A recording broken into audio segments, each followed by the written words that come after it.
अब इसमें कोई बच्चा ऐसे बोल सकता है कि जो कह रहे कि सर मैं ना ईडब्ल्यूएस से मैंने फॉर्म फिल किया और मैं ईडब्ल्यूएस 2026 1 अप्रैल 2026 के बाद का डॉक्यूमेंट में अरेंज नहीं कर, और से मेरे पास क्वेरी जनरेट होगी कि यार तुमने तो ईडब्ल्यूएस से फॉर्म भरा है और ईडब्ल्यूएस से फॉर्म भरने के बाद है ना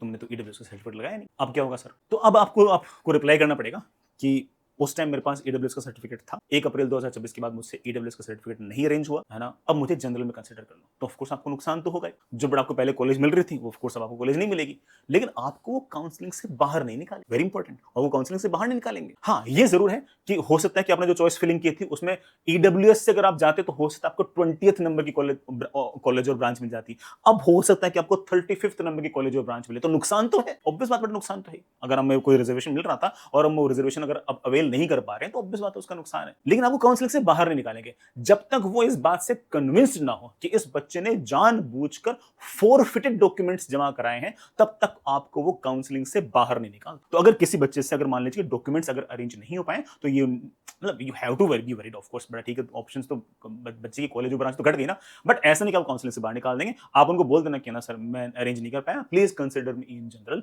बट फिर आपको जनरल में कंसिडर मतलब सीआरएल रैंक से आपको कुछ ना कुछ वो दे देंगे, और आपकी जो उस टाइम पर जो मिल रही थी ना जो कॉलेज जो ईडब्ल्यूएस के हिसाब से ओबीसी के हिसाब से वो किसी और बच्चे